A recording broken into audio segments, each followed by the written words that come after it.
Are we meant to be with just one person? Are orgies the devil in disguise or a gift by God? Is sex a way to feel the deepest connections possible, or is it just a primal instinct rewarded with pleasure?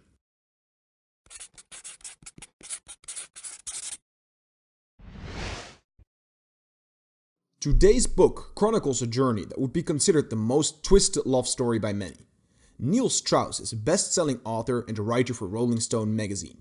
One of his most controversial books was The Game, in which he covered his adventures in the world of the pickup artists. 10 years after becoming the ultimate playboy, he has to face himself when he realizes his sexual cravings are out of control and he is unable to maintain a monogamous relationship.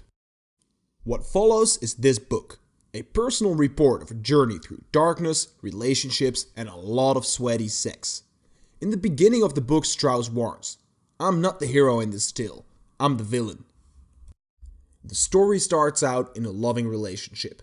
Unfortunately, Neil can't deal with his own sexual desires and the relationship falls apart. A good friend recommends him to go to rehab, and the next thing he knows, he's labeled a sex addict and going through therapy. It turns out there are some deep-rooted family issues, but Neil doesn't seem to work through them too much. Fast forward a couple of hundred pages and a lot of failed therapy, and Neil decides to get out of the rehab center and go all out in the opposite direction. If suppressing and controlling his desires isn't working out, he might as well go full force into the other extreme. What follows is a series of events that are absurd beyond belief for many.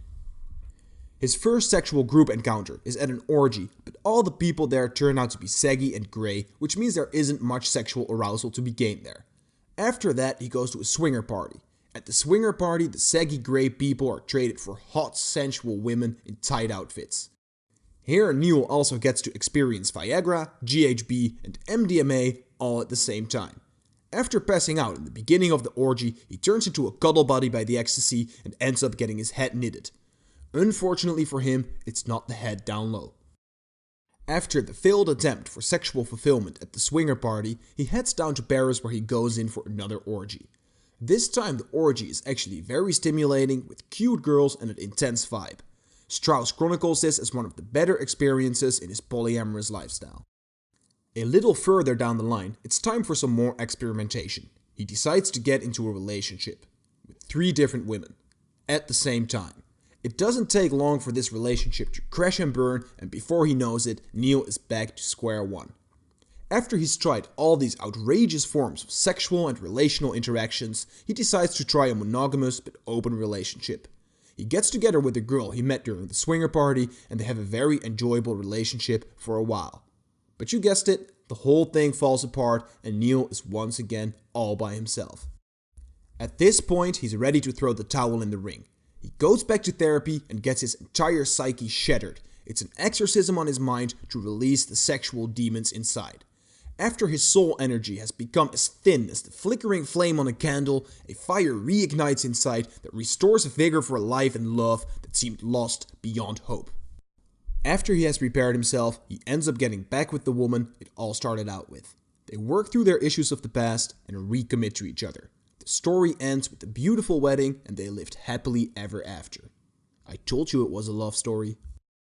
Retelling all these stories so briefly doesn't do justice to the book in the least. So why did I decide to cover it then?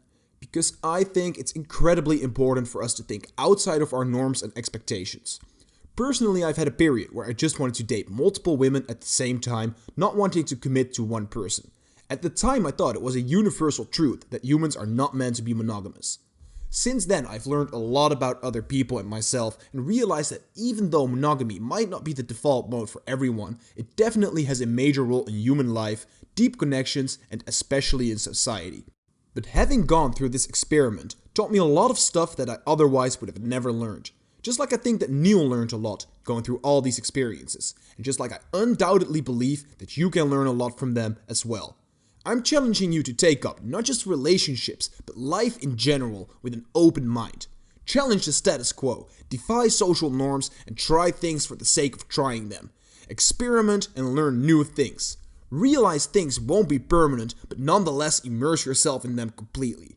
Settling down in your early 20s, never knowing the full scope of your sexual and relational interests, preceded by cheating, pain, and intense breakups in the future, isn't the goal we should be striving for. Instead, you should figure out whom and what you really enjoy by experimenting with different things so that you can make a well thought out decision later down the line that will bring you happiness and fulfillment. You have to experience the full range of your palate before you decide which dish is your favorite. Thank you so much for watching this video. If you enjoyed this content, don't forget to join the pack by subscribing down below. And remember, true beauty shines the brightest in the depths of chaos.